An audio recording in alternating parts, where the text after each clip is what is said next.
Buenas noches. Agradezco a la comité de este evento que me invitó para disertar esta ponencia. Bien, vamos a tratar en este momento el tema rol de la enfermera en las emergencias ginecostétricas.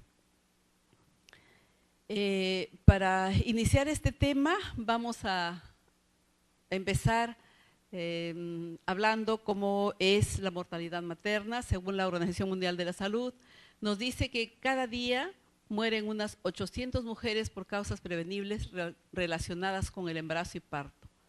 El 99% corresponde a los países en desarrollo y un 1% restante a las naciones desarrolladas. Tipo, Canadá es la que registra menos cantidad de muertes maternas a nivel mundial. El 15% de las mujeres grávidas desarrollan complicaciones que pueden poner en riesgo su vida. En nuestro país, cada día, 2.140 mujeres quedan embarazadas, 813 mujeres con embarazo no deseado, 856 mujeres sufren de complicaciones durante el embarazo, parto y puerperio, y el 94% son abortos atendidos. 2 mujeres mueren por complicaciones del embarazo, parto y puerperio. La mortalidad materna, según la Organización Mundial de la Salud, nos dice que es la muerte de una mujer ocurrida durante el embarazo, parto o en los 42 días posterior a la terminación del embarazo debido a cualquier causa relacionada o agravada por el mismo o la atención recibida, pero no por causas accidentales o incidentales. Vemos acá en este cuadro la mortalidad de acuerdo a los lugares a nivel mundial.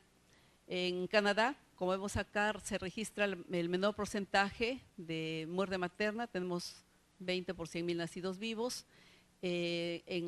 Consideramos como mortalidad materna media en Cuba, Argentina, Chile, Costa Rica, México, Uruguay, una mortalidad alta en el Perú, Brasil, Colombia, Jamaica, Panamá, República Dominicana, Trinidad y Tobago, Venezuela, Ecuador, San Salvador, Nicaragua y Paraguay. Y bueno, el Perú hasta el 2012 la mortalidad está en 93 por 100.000 nacidos vivos. Esto ha disminuido en relación al año 2009, que estábamos en 103 por 100.000 nacidos vivos. Y la tasa muy alta está representando los países de Bolivia, Guatemala, Haití y Honduras. De acuerdo a las regiones en nuestro país, la estratificación de muertes maternas, tenemos por el número de muertes de muy alto riesgo considerados a la zona, las que están coloreadas de rojo: Puno, Cusco, Loreto, Piura, Ancas, Ayacucho, La Libertad, que estamos nosotros, Cajamarca, Huánuco, San Martín y Junín. De alto riesgo, las zonas que están coloreadas de amarillo, como somos Amazonas, Lima Norte, Apurímac, Lambayeque, Huancavelica, Arequipa. Y como mediano riesgo, Ica, Tacna, Callao, Pasco, Lima, Ciudad, Este, Sur, Tumbes, Moquegua, Madre de Dios y Ucayali. En la mortalidad materna que se dice que se presenta por las demoras o retrasos relacionados con que existen, ¿no? Como vemos aquí, la demora para la identificación del problema, la demora en la decisión de buscar ayuda por parte de los usuarios, demora para llegar al establecimiento de salud y demora para recibir tratamiento adecuado. Como vemos aquí, esto no solamente es problema de las personas, sino es un problema social. Estamos involucrados todos los actores, ¿no? Personal de salud, dígase comités de las localidades, rondas campesinas, todos están involucrados en esto. Si nosotros, por decir, detectáramos a tiempo o captáramos a una gestante y supiéramos cómo derivarla a tiempo y de repente trasladarla hasta el lugar donde deben recibir la atención adecuada, evitaríamos mucho la mortalidad materna. Las principales causas de muerte materna por regiones naturales hasta el 2011, en la costa tenemos por hemorragia el 21,8%, la enfermedad hipertensiva del embarazo el 34,8%, el aborto el 11,9% y la infección un 2%. En la sierra, como vemos, la hemorragia es un 51,6%, la enfermedad hipertensiva del embarazo un 20,8%, el aborto un 8,2% y la infección un 0,6%. En la selva tenemos registrado por hemorragia 38,4%, la enfermedad hipertensiva del embarazo 19,3%, el aborto 9,9% y la infección 0,8%. En los objetivos de desarrollo del milenio, el quinto objetivo en el Perú para el año 2015 es reducir la muerte materna a 66 por cada 100.000 nacidos vivos. Estamos muy poco de llegar al 2015, estamos en el 2014, un año. Esperamos con mucho entusiasmo que pueda reducirse la muerte y así ver este rostro materno con una sonrisa porque terminó su parto o terminó su embarazo en buenas condiciones. Y esta tarea es de todos nosotros. El equipo multidisciplinario de salud tiene que trabajar para ayudar a disminuir los índices. Y dentro del equipo de salud está la enfermera que es la persona que está encargada del cuidado de las personas desde el momento que nace. Y tenemos las enfermeras el privilegio de ver nacer la vida, porque nosotros recibimos al recién nacido. Vemos cómo viene y desde el momento que llegó al mundo vamos a seguir su cuidado durante todas sus etapas de desarrollo, en el preescolar, el escolar, el adolescente, el adulto, hasta el final de la vida, hasta la vejez. Somos las personas que vamos a dar el cuidado adecuado y no solamente a la persona enferma, sino también a la persona sana. Tenemos que ver con ellos porque estamos trabajando con lo que es la prevención en las enfermedades de transmisión, todas las enfermedades que son infectocontagiosas por medio de las vacunas, el crecimiento y desarrollo del niño y esta etapa que es el embarazo, también estamos ahí involucradas y también formamos y somos una parte importante del equipo de salud. Dentro de las emergencias ginecobstétricas encontramos en el primer trimestre el embarazo, el aborto, el embarazo ectópico y la mole hidatiforme. Vemos que todavía hay muertes por el aborto. En nuestro hospital, el año pasado hemos tenido 6 muertes maternas. Este año tuvimos una muerte por un aborto, una paciente que vino de la sierra, que ya vino en condiciones prácticamente que no se pudo salvar a la persona, pero todavía sigue siendo. Cada día se realizan en un promedio de 8 abortos. Eso también nos quiere llamarnos la atención para ver cómo nosotros podríamos ayudar a estas personas a captar o a hacer la prevención en los escolares. Mucho tenemos que trabajar con ellos para evitar los embarazos no deseados, ¿no? Y terminar en los abortos. En la segunda mitad del embarazo tenemos la placenta previa, el desprendimiento prematuro de placenta, la rotura uterina y la basa previa. Y dentro de las complicaciones en el parto tenemos la hemorragia postparto. Vemos a la enfermera trabajando en lo que es la unidad de cuidados intermedios, la unidad de cuidados intensivos y la unidad de cuidados intermedios. La mayoría el ministerio se ha preocupado porque en cada uno de los hospitales, si bien es cierto tenga una UCI de adultos, también pueda tener una UCI materna o una UCIN materna. En nuestro hospital tenemos una UCI de adultos, pero también tenemos una UCIN en el servicio de obstetricia, con 3 camas, trabaja una enfermera y para 3 pacientes Bueno, tratamos de darle todo el cuidado necesario y gracias a Dios que todas las pacientes que hemos tenido con complicaciones de shock hipovolémico, de sepsis, preeclampsia, eclampsia, las que hemos tenido en la UCIN han salido. Las que estaban muy complicadas, con otra complicación, han tenido que ir a la UCI materna y algunas pues que han llegado en estado muy deteriorado. Hemos tenido también personas que han fallecido. Hasta el momento se está registrando solamente 3, se hemos registrado 3 muertes maternas, pero por complicaciones que no se ha podido realizar. Pero si nosotros todos pusiéramos el empeño y el trabajo, podríamos prevenir. Algunas pueden ser prevenibles.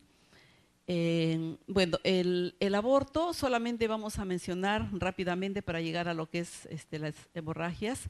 El tiempo es corto. El aborto viene a ser la interrupción del embarazo antes de las 22 semanas y cuando el producto pesa menos de 500 gramos. La clasificación del aborto, tenemos la amenaza de aborto, el aborto en curso, el aborto inevitable, el aborto completo, el incompleto y el retenido. El mayor porcentaje de pacientes que llegan al hospital son por el aborto incompleto. La mayor porcentaje de pacientes que se atienden, ¿no? Y muchas veces las complicaciones se dan de las hemorragias por el aborto incompleto y también las infecciones, ¿no? Y que llegan a casos severos. Otro de las complicaciones en el primer trimestre, también en las primeras 20 semanas, tenemos lo que es el embarazo ectópico, ectos, que quiere decir fuera, topos, lugar, y esto se produce cuando el ovocito fertilizado se implanta fuera de la cavidad endometrial. La primera causa de mortalidad materna es que se produce en el primer trimestre de la gestación.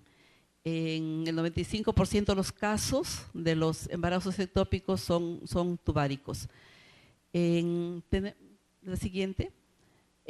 Podemos ver acá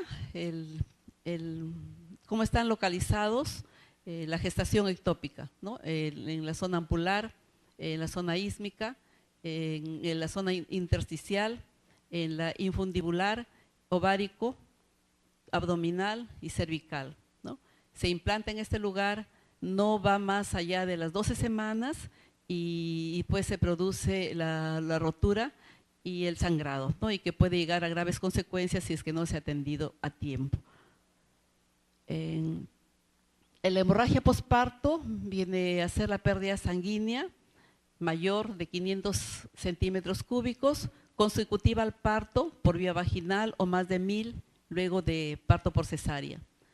También se define por sangrado posparto con cambios hemodinámicos, la caída del hematocrito en más del 10% y 2.9% gramos en la hemoglobina, o la pérdida sanguínea mayor al 1% del peso corporal. La hemorragia posparto se clasifica como la hemorragia obstétrica masiva o severa, que viene a ser la pérdida mayor de 1500 centímetros tras parto vaginal, disminución periparto en la hemoglobina mayor de 4 gramos por decilitro, o transfusión aguda mayor de 4 unidades de sangre. La hemorragia posparto primaria o precoz, que viene a ser la pérdida sanguínea dentro de las primeras 24 horas del parto, y la hemorragia posparto secundario tardía, que viene a ser la pérdida sanguínea después de las 24 horas posparto hasta la culminación del puerperio. La hemorragia posparto primario precoz es la que más se presenta dentro de las hemorragias pospartos. En la hemorragia posparto, viene en la primaria, tenemos a la atonía uterina, que es la más prevalente en un 90% y la principal causa de muerte materna en países de ingresos medios y bajos. Este tipo de hemorragia es la que sigue siendo a nivel nacional la primera causa de muerte materna. También que puede ser también la hemorragia posparto primaria por la retención de restos de placenta, defectos en la coagulación, lesión del canal de parto y la inversión uterina.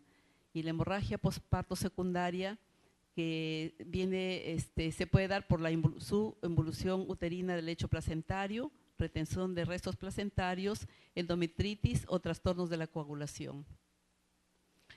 Y acá, en esta lámina vamos a ver los factores de riesgo asociados.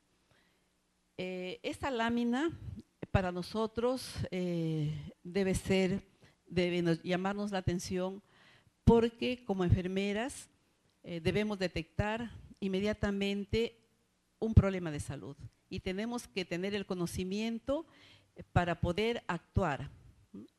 La comunicación enfermera-enfermera de sala de operaciones con piso de obstetricia, de emergencia con piso de obstetricia, es muy importante.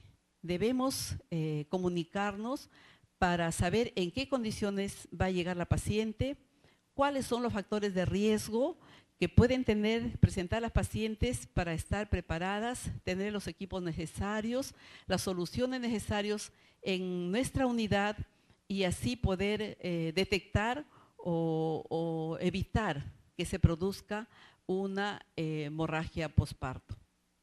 Hay factores de riesgo, por ejemplo, para la atonía uterina, la multiparidad. Una persona multípara con mayor de 4 hijos o una gestante añosa, mayor de 35 años, que nos da los riesgos en el alto riesgo obstétrico. Tendríamos la macrosomía fetal, el polidramios, el embarazo múltiple, el desprendimiento prematuro de placenta, el parto prolongado, el parto precipitado, la coriomneumnitis, fibromatosis uterina. La obesidad son características que te pueden llegar a una atonía uterina, el mal uso de los oxitóxicos, anestésicos generales, sulfato de magnesio, relajantes uterinos. Si nosotros, como enfermeras, conocemos los factores de riesgos que puede llevar a una mujer a presentar una hemorragia posparto, tendríamos que estar preparadas. Nunca podríamos enviar a una persona de emergencia a piso de hospitalización sin una vía. Imposible mandar sin una vía. Si tiene factores de riesgo, la enfermera tiene que conocer. Cuando el médico le dice, señorita, pida una cama, ¿no? Y se comunica a la enfermera de emergencia con la de piso, uno pregunta, ¿por qué viene? ¿Cuál es el diagnóstico de la paciente? La enfermera de emergencia tiene que conocer e indicar los datos por qué va a subir la paciente. No nos puede decir, va a subir una paciente simplemente a tu piso, necesita una cama. No, tiene que decirnos, ¿no? Es una paciente de repente de 35 semanas que viene, es una multípara, ¿no? Y los otros diagnósticos que puedan ir aumentados allí, ¿no? Puede ser una hipertensión inducida por el embarazo, tiene que conocer. Y la enfermera que va a recepcionar tiene que estar preparada. Y si es una paciente que tiene estos factores de riesgo, imposible que va a ir sin una vía, ¿no? A veces uno le pregunta, ¿estás mandando a la paciente con una vía? No, porque el médico no me lo ha indicado, ¿no? Entonces, bueno, nosotros cumplimos indicaciones, ¿no? Pero cuidamos la vida de las personas. Entonces, si tiene factor de riesgo, puede ser que esté, puede ser que sea el médico residente, que esté indicando de repente no conoció bien a veces llega el médico residente o el médico asistente y no es bien informado de la paciente, ¿no? Entonces, súbala a piso. Y la enfermera tiene que tener criterio para decir, doctor, pero es una paciente con tales características, ¿no? Y mandar. A nosotros nos causa extrañeza cuando llega la paciente y viene con un ABOCAD 20. Jamás en obstetricia debe venir una paciente con un ABOCAD 20. Tiene que ser de calibre grueso, un 18 o un 16. Si tiene estos factores de riesgo, tampoco podemos mandar. Ahora, los paquetes que nos da el MINSA, viene completo, viene la vía, viene el equipo de endoclisis, viene la extensión DIS y viene el ABOCAD, ¿no?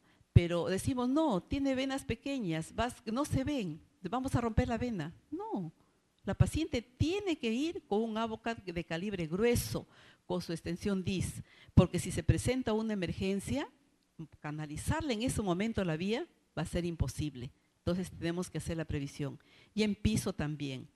Después vamos a ver cómo el equipamiento que deberíamos tener, ¿no? Si es una paciente que tiene, que tiene una altura uterina mayor de 35, yo tengo que conocer cuánto es lo normal en una paciente como enfermera para decir, esta paciente está con 30, se dice, ¿no? Altura uterina. Llega la historia y vemos qué factores de riesgo tuvo. Tiene una cesárea previa, tiene 2 cesáreas, cuántos hijos tiene. Rápidamente, el CLAP puede ser manejado por todo el equipo de salud. Si nosotros vemos que ahí hay factores de riesgo, entonces hay una altura uterina mayor de 36, ya estamos pensando que es un hijo grande y que puede ser un problema de hipotonía uterina en el posparto. Entonces tenemos que estar preparadas y tener ahí ya disponible bueno, si no estará en emergencia, por lo menos la enfermera debe mandar ya con su paquete de parto o en piso deberíamos tener, ¿no? Si viene una paciente que ha tenido un polidramios también, un abdomen muy distendido, ¿no? Por la cantidad de líquido que tiene, ¿no? Si es obesa, ante todo esto, a veces, por ejemplo, acá dice intervenciones, mal uso de oxitóxicos. Sí, a veces vemos pacientes que están en sala de labor con oxitocina todo el día, ¿no? Nosotros no lo indicamos, pero lo colocamos, ¿no? Entonces, es cierto que el monitoreo lo hace en sala de labor el otro profesional, pero nosotros también estamos allí, tenemos que ver. Y si esa paciente ha estado muchas horas, debemos pensar que puede ser un problema en el posparto inmediato, ¿no? Viene también esta reflexión para la enfermera que trabaja en URPA, sala de operaciones. Paciente, a veces como dice acá, anestésicos, el uso de sulfato de magnesio, en los relajantes uterinos. Entonces, la enfermera que está en la URPA tiene que revisar al paciente. No nos puede mandar a una paciente y nosotros darnos la sorpresa en piso de que viene con una presión 90-60, viene con el pañal empapado, ¿no? La enfermera de URPA tiene que estar consciente de lo que está mandando. Y esto también es un llamado para todos nosotros, los que trabajamos en las diferentes áreas. Tiene que revisar. Muchas veces no revisamos, solamente miramos la herida que está, bueno, apósitos sellados, limpios. Y los pañales ahora son, las nuevas marcas son pañales absorbentes. Aparentemente vemos en la vulva que no hay mucho sangrado, pero el pañal está mojado atrás. Cuando lo vamos a voltear para poner a la cama, está empapado, ¿no? Y la paciente pues nos llegó con piel sudorosa, con una hipotensión arterial, ¿no? Entonces tenemos que saber cómo mandamos. Y la enfermera que está en la URPA no nos puede sorprender. Tiene que llamar a la enfermera que está en piso y decir, estoy mandando a la paciente con tales características, ¿cómo va? ¿No? Entonces es importante, por eso digo, la comunicación enfermera-enfermera es muy importante para detectar algún problema de salud y estar preparadas y estabilizar a la paciente, porque muchas veces hace problema de una hipotonía uterina hasta llegar a una atonía uterina y esa paciente sube a piso. Inmediatamente después está bajando a sala de operaciones para una intervención. ¿Por qué no evaluarla bien en ese lugar, ¿no? Si está con factores de riesgo. En la retención de restos placentarios, pacientes que han tenido antecedentes de una cicatriz uterina previa, legrado uterino también, múltiples, y en características tenemos a la fibromatosis uterina, las adherencias anormal de la placenta, por ejemplo, una paciente que va de placenta previa. El riesgo es hacer problemas de acretismo placentario, ¿no? Entonces tenemos que estar preparadas también nosotros para ver y cómo vamos a actuar, ¿no? El cuidado que vamos a dar, las anormalidades uterinas, la coriamnionitis, la prematuridad, son factores que nos pueden llevar a la falla de la contracción uterina y hacer riesgo de una hemorragia posparto.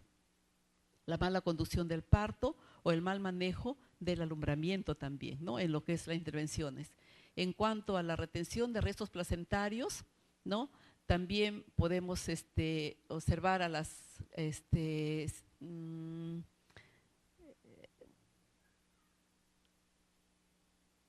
cicatriz uterina previa, legrados uterinos también múltiples, ¿no? Adherencias anormal de la placenta, casi parecido a lo que es la adherencia de placenta, el lóbulo placentario aberrante, antecedentes de abortos, y en cuanto a las intervenciones, mala conducción del parto o mal manejo del alumbramiento también, ¿no? Siempre tiene que haber un personal responsable en sala de partos, está todo el equipo de los profesionales que vamos a estar en ese lugar. En cuanto a la lesión del canal de parto, tenemos a las primigestas, ¿no? Porque ellas son las que más tienden a hacer los desgarros, fetos macrosómicos, el parto precipitado, la expulsión prolongada del expulsivo, el parto instrumentado, bueno, el uso de varices vulvares, también periné corto, que también puede dar algunas características que puede llevar a la lesión en el canal de parto. La mala técnica de atención del parto, ¿no? Y en lo que es la inversión uterina, el manejo uterino, lesión uterina previa, incisión uterina previa, la placenta ácreta, y la mala técnica de detención del parto, del alumbramiento, y la mala técnica de la extracción del manual de la placenta, ¿no? Muchas veces hay problemas en este momento, entonces nosotros tenemos que estar preparadas porque hay factores asociados que nos pueden determinar que esas pacientes puedan hacer una hemorragia posparto. Y acá tenemos un cuadro de cómo podemos considerar a la hemorragia uterina posparto para actuar, qué medicamentos nos van a indicar para colocar y estar preparadas como enfermeras, ¿no? En parámetros, en cuanto a la pérdida de volemia, en la clase 1 tenemos una pérdida de sangrado menor del 15%, en la clase 1 está considerado como estable de 500 a 1000 en el parto, y en la clase 2 de un 15 a 30% de pérdida sanguínea, la clase 3 de un 30 a 40% y la clase 4 mayor de 40%, ¿no? Esto puede ser entre 3.000 a 4.000 litros de sangre que se puede perder en el momento de la hemorragia posparto, y aquí de 2.000 a 3.000 mililitros, ¿no? De sangre, ¿no? En la frecuencia del pulso, con un pulso, la clase A menor de 100, que se considera como leve, en la clase 2, un pulso mayor de 100, clase 3, un pulso mayor de 120, y en la clase 4, un pulso mayor de 140. Entonces, eso nos quiere decir que cuando la paciente llega de la sala de partos a la sala de puerperio inmediato, tenemos que valorar signos vitales, la presión arterial y la frecuencia del pulso. Muchas veces no tomamos en cuenta esto. Si hay una paciente que llega de sala de operaciones o de sala de parto normal a la sala de puerperio, ¿no? Y vemos una paciente que está con un pulso mayor de 100, nos tenemos ya que estar imaginando que esa paciente está con problemas de hacer un sangrado, una hemorragia posparto. Un pulso mayor de 100, de 120, hemos tenido pacientes que nos han llegado de sala de operaciones con un pulso mayor de 140, en condiciones que ya nos están indicando una piel pálida, una piel fría, sudorosa, una paciente con hipotensión arterial. En cuanto a la presión arterial normal, tenemos a la clase 1, en clase 2 tenemos a la paciente normal con hipotensión hipotensión ortostática. Podemos todavía tenerlo con una presión normal. En la clase 3 ya tenemos una presión baja, menor de 90 a 60, y en la clase 4 muy baja, ¿no? Entonces, una presión arterial baja, un pulso mayor de 100, nos está diciendo que esa paciente puede estar haciendo una hemorragia posparto. La diuresis también es importante considerar. Mayor de 30 consideramos en la clase 1, que está dentro de los parámetros normales. En la clase 2, una diuresis de 20 a 30 por hora. En la clase 3, diuresis de 15 a 20 centímetros por hora, ¿no? Eso nos está diciendo que hay problemas también, que podemos llevar al problema renal, y también en la clase 4 una diuresis menor de 15 centímetros. El estado mental ansioso o normal, aquí agitado, confuso, y aquí ya lo vemos letárgica la paciente. El cuadro de severidad nos va a decir cómo nosotros poder evaluar. Llega la paciente de sala de operaciones, tenemos que tener los criterios establecidos en cuanto a funciones vitales, diuresis, los loquios sanguinolentos y el estado, cómo llega la paciente. Es importante que podamos considerarlos. La siguiente, bueno, acá tenemos el equipo de parte, ¿no? Parte del equipo de enfermeras que trabaja en el hospital regional. Bueno, en el hospital regional hace más de 20 años que está a cargo de, bueno, del servicio es una enfermera, la jefe del servicio de obstetricia, ¿no? Y trabajamos en puerperio, trabajamos en la sala de dilatación para controlar a las pacientes, en sala de partos, para dar la atención inmediata a la madre y al recién nacido, y en la sala de puerperio también para brindar los cuidados adecuados. Somos un grupo de profesionales, trabaja obstetriz, trabaja médico, pero la enfermera está allí y bueno, creo que es a nivel nacional el único hospital que todavía está a cargo de las enfermeras. Estamos un equipo muy unido con todo el resto de profesionales, cada quien en la labor que le corresponde, y trabajamos en forma coordinada porque hemos aprendido a ser un equipo de salud. Son personal que trabaja las enfermeras que están aquí, trabajan en la UCIN materna. Hemos tenido ya 98 hasta la fecha, de enero a septiembre que estamos, más o menos 78 pacientes que hemos tenido con mortalidad extremadamente grave y que han salido en buenas condiciones. Eso es el fin de que haya en nuestras unidades una UCIN para que podamos dar la atención que requieren las madres que pueden llegar a tener esos problemas. Tenemos acá una paciente que este es un ambiente de alto riesgo obstétrico donde tiene también los monitores, y es una paciente que está con hipertensión inducida al embarazo, ¿no? Y que tuvimos, como dijo el doctor Salazar, puede ser que llegue una paciente con una HIG o una preeclampsia leve, ¿no? Y a las horas terminar en una preeclampsia severa, ¿no? Hay una paciente que nos llegó con una hipertensión inducida por el embarazo, pero que al día siguiente la encontramos en la UCIN, ¿no? De acuerdo a su cuadro, vemos acá que es una paciente que está con edema generalizado, ¿no?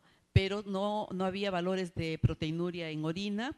Tampoco tenía la presión, no pasaba de 160 a 110, que da los criterios de severidad, ¿no? Estaba en 130-90, por lo tanto todavía continuaba allí, pero al día siguiente lo pudimos encontrar. Tenemos una unidad donde ponemos a las pacientes que vienen de alto riesgo obstétrico y para manejarlas allí, y por las enfermeras que están encargadas también del alto riesgo obstétrico, agradecemos mucho a nivel nacional a las autoridades que se han preocupado por implementar el personal en las áreas obstétricas a fin de que se pueda detectar y mejorar la mortalidad, mejorar a las pacientes y disminuir los índices de morbi-mortalidad. A nivel nacional creo que eso nos ha ayudado a todos para que podamos sentirnos felices de trabajar y bueno, contribuir a que estos índices disminuyan.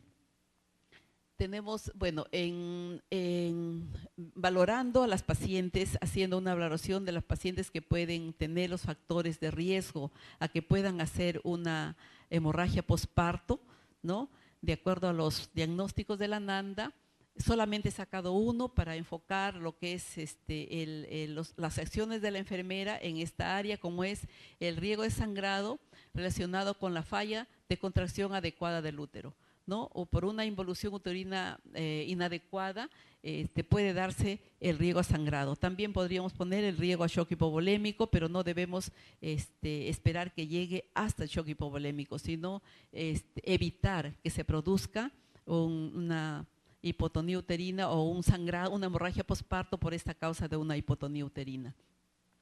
En los cuidados de enfermería, es importante valorar las funciones vitales, el pulso, la presión arterial cada 15 minutos, las primeras 2 horas posparto, tener un monitoreo continuo por los factores de riesgo que vimos y por el cuadro que vimos anteriormente, de acuerdo a la pérdida de volemia, las funciones vitales. Es importante estar valorando en estas primeras horas, valorar piel y mucosas, mantener una vía endovenosa segura con solución de cloruro de sodio, siempre tener, si hay factores de riesgo, no puede ir una paciente a sala de partos sin una vía.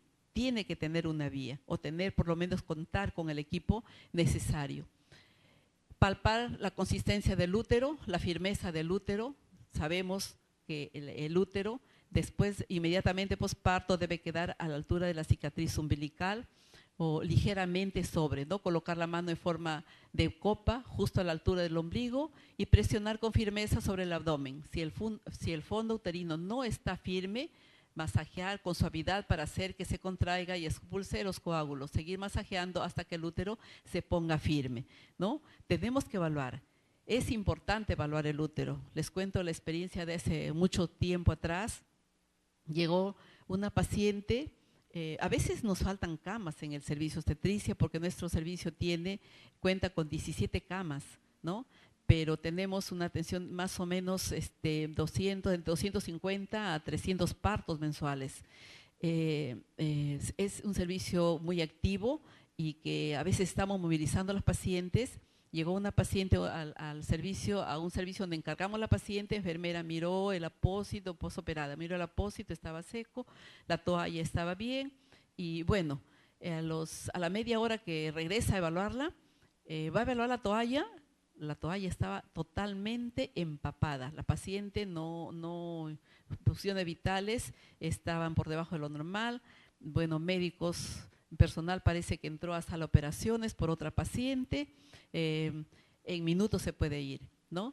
Entonces, los esfuerzos necesarios por tener que solucionar el caso, por poner primero las soluciones con cloruro de sodio para poder restablecer las pérdidas de sangre y actuar inmediatamente todo el equipo de salud. Y bueno, se pudo felizmente solucionar el problema, pero a veces no estamos acostumbradas a valorar, a palpar el útero. Tenemos que palpar el útero para ver la firmeza, el globo epinar, que esté contraído el útero, ¿no? Para que salga. Se hace el masaje y si hay sangrado, avisar, comunicar al médico, ¿no? Inmediatamente. Lo siguiente, observar los loquios en las toallas higiénicas o pañal, la sábana por debajo de los glúteos de la madre, determina la cantidad y color, tamaño y número de coágulos y olor. No solamente mirar, ya encima, no tiene, no. Yo les dije que los pañales descartables o los calzones que vienen tipo pañal de sala de operaciones o que sale de sala de partos, tienen la propiedad de absorber. Y si nosotros no miramos las sábanas y la parte de atrás, no nos vamos a dar cuenta de cantidad del sangrado que tiene la persona. Tenemos que valorar completamente, ¿no? Sabemos que el sangrado inmediatamente después del parto es escaso con pequeños coágulos. No puede haber más, no puede estar llena la toalla empapada. Entonces tenemos que valorar útero, ver las toallas higiénicas, realizar el control estricto de diuresis. La diuresis debe ser a mayor de 30 centímetros hora. Comunicar inmediato al profesional médico de alguna alteración que observemos al evaluar a las pacientes. La comunicación también, como les dije, tiene que ser permanente, enfermera de emergencia, URPA y hospitalización. Tenemos que estar en continua. Yo no puedo mandar a una paciente sin avisar, ¿no? A veces nos sorprende. Llega la paciente y está allí, ¿no? Y la paciente no indicó a la enfermera y a veces viene en estado de somnolencia o hipotensa. Y pues los problemas a veces que podemos tener en el servicio, ¿no? Entonces siempre tenemos que estar preparadas y valorar estas características en las pacientes. Aquí tenemos a una paciente que entró a la UCIN en malas condiciones. Esta paciente hizo una preeclampsia severa, ¿no? Y aquí, bueno, podemos tener otra paciente que está en la unidad de alto riesgo obstétrico, una placenta previa total, ¿no? Donde está también en ese lugar. En cuanto al manejo de la hemorragia postparto, debe ser por el equipo multidisciplinario e interdisciplinario y actuar en forma simultánea e inmediata. Todos tenemos que estar actuando allí, todo el equipo de salud, ¿no? Si ante una hemorragia posparto, si hemos detectado que el útero está bajo la cicatriz umbilical o 4 otra veces sobre, que nos puede indicar que hay una subinvolución uterina o una hipotonía uterina si es que está muy debajo de la cicatriz umbilical y tenemos un sangrado que está manchando el total de la toalla higiénica, tenemos que, la paciente, a veces cuando nosotros ya detectamos que es una paciente que tiene riesgo, debería venir con doble vía, con 2 vías, ¿no? Por ejemplo, el protocolo en pacientes con preeclampsia severa y eclampsia, tienen que tener 2 vías. Nunca podemos mandar a sala de operaciones o llegar a piso o de emergencia con una sola vía. El protocolo nos dice que debe tener 2 vías ante las emergencias que pueden presentarse. Entonces, el paciente que tiene un sangrado, más o menos en un parto sabemos que el sangrado es entre 300 a 500 mililitros, en una cesárea pierde más de 1000 centímetros la paciente, ¿no? Imagínense que haga nuevamente una hipotonía uterina, ¿cuánto es el sangrado? A veces vemos coágulos abundantes, cuando hay subinvolución uterina, el médico saca bastantes coágulos y se ven 800, hasta 1000, hemos pesado pañales con 1000. Entonces, no podemos llegar a que la paciente haga ese sangrado, ¿no? Y aquí, bueno, lo inmediato tendríamos que canalizar otra vía con catéter 18, con cloruro de sodio en 1000 centímetros, es lo que deberíamos pasar, la indicación del médico que nos da para pasar 1000 centímetros cúbicos inmediatamente, y administrar ocitóxicos que nos van a indicar, ¿no? Lo que, bueno, en el hospital todavía no estamos usando la cabertocina, que es el medicamento que utilizan a nivel nacional en el Instituto Materno Perinatal para prevenir la hemorragia posparto. En nosotros todavía en el puerperio, porque eso se pone previo, aquí en el puerperio todavía, bueno, usamos, como nos dice el protocolo, de acuerdo a la indicación médica, en una infusión de cloruro de sodio de 2 a 4 ampollas, quiere decir 40 unidades, hasta 40 unidades, y en infusión a goteo, de inicio a 5 mililitros y se va aumentando según logremos que el tono uterino, el útero esté contraído y el sangrado haya disminuido, ¿no? Y aplicar, bueno, la ergometrina también maleato 0,2 miligramos intramuscular, siempre y cuando la paciente no tenga criterios de hipertensión. Ya sabemos que la ergometrina es un derivado del cortisona de centeno y es un vasoconstrictor, ¿no? Y podemos ocasionar problemas. Entonces, siempre, nunca el protocolo nos dice que debemos colocar oxitocina, ergometrina después del alumbramiento, ¿no?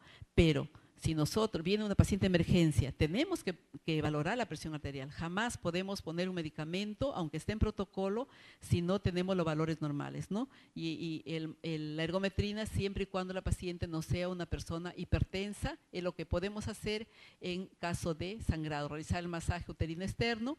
Si el sangrado continúa, colocar en una segunda vía con cloruro de sodio, pasar 500 a chorro, continuar a 30 gotas, tenemos que reponer la pérdida sanguínea y evacuar vejiga, de ser necesario colocar una sonda Foley, pues con bolsa conectora, ¿no?